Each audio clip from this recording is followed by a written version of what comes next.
Oh, before you go, would you mind doing a quick customer survey? Oh. You do go in the draw to win a free keyboard. Ah. We've all been there. You just finished buying something or got to the bottom of an issue on the phone, but before you go, you're asked for 3 to 5 minutes to rate your experience. More and more people are getting frustrated by the experience of rating their experience. How did customer satisfaction surveys go from a useful tool in business to a burden? Customer feedback's been around for as long as customers have been around. Since the dawn of commerce, businesses have looked for ways to gauge customer satisfaction. Well, let's fast forward a little bit. I can go back to being 12 years old in my first business, which was a birthday party magic show business. And one of the things my dad told me to do, my mom, said, write a thank you note. My dad says, follow up with a phone call. Make sure they were happy. Shep Hyken, customer service and experience expert. I am the CAO, the Chief Amazement Officer at Shepherd Presentation. At a young age, Shep's dad taught him the magic of customer feedback. My dad said, listen to the tricks that they like the best, and you know you're doing a good show, but also look at the tricks or listen for tricks that they don't talk about. That means they weren't worthy of being recognized as being something great, and start to replace those tricks with tricks that are talked about.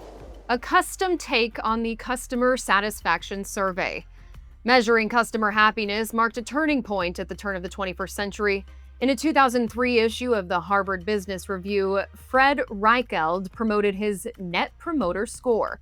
The one-question survey was simple.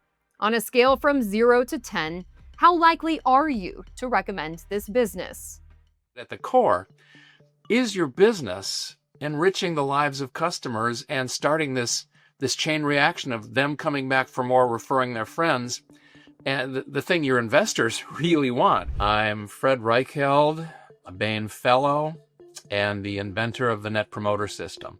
Up until that point, we used physical realities like customers coming back for more, retention rates.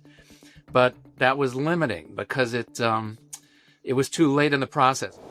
The concept's easy. The promoters are people who give a 9 or 10. Detractors are those who rate the business from 0 to 6. Subtract the percentage of detractors from your promoters, and boom, that's your Net Promoter Score. That Net Promoter Score turned out to be very predictive of who would grow faster and more profitably. We use a one-question survey because I basically hate surveys. But even Reichheld is guilty of adding on. In this case, 2 more questions asking why they gave the rating, and for those who already love the business, are there areas they can improve? He says businesses should use the data to figure out what delights customers. But instead, they often find themselves focusing on the negative. The Net Promoter System has ironically been focused on fixing detractors. I didn't call it Net Promoter so that people would focus on detractors. It's creating promoters. 90% of the value in the Net Promoter process is treating people so they come back for more and bring their friends. 2 decades after Reichheld created the score, more than 2/3 of Fortune 1000 companies use it. But not everyone is sold on its value. We don't really know what that number actually measures. Does it really measure your satisfaction or your likelihood of recommending, or is it just a generalized kind of happiness with what you've just experienced? My name is Nick Lee. I'm Professor of Marketing at Warwick Business School in the UK. There are lots of better ways to measure customer satisfaction that are more scientifically validated. But they're also usually a little bit more complicated. Oh, I just wanted to ask you a few questions. Is that okay?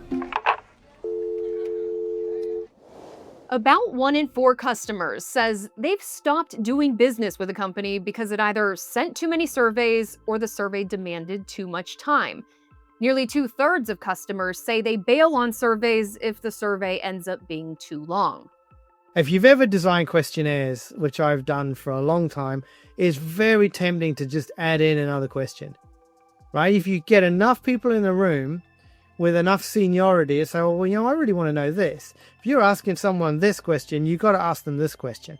If you've got to ask them this question, then someone else pipes up, says, oh, you know what? I really need to know this as well. I think market researchers are desperate for more information. If they find a customer who's gullible enough to answer the one or two questions on the, how likely you'd recommend, and then they see if they've got you, if they can ask 50 other questions. It's sad. I'm intrusive. I'm taking valuable time away from you. I'm asking you for a favor. And what did I really do to deserve that? Enter the art of solicitation.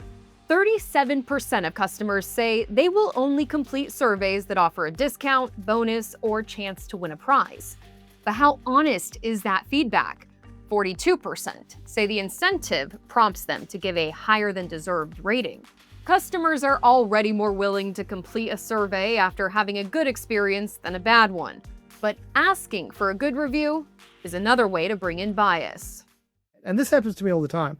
Every customer service call I do, say 50% of the people are saying, please give me a high score, right? It's like obviously a huge bias, right?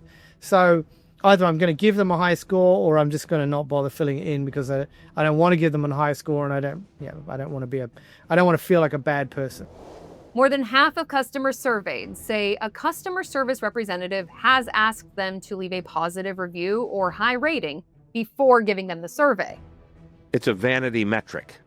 And wait a minute, I thought this survey was to help you serve me better, but I guess the survey is to help you.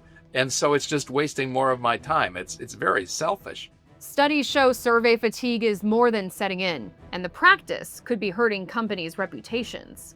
What bothers me isn't whether they're a good or bad company, it's how often they're surveying me. Even the godfather of customer surveys is sick of it too. I think we have to stop focusing on scores and start fixating on realities, behaviors. And the behavior I think is the most productive is when a new customer comes in the door and says a referral was the primary reason they came in.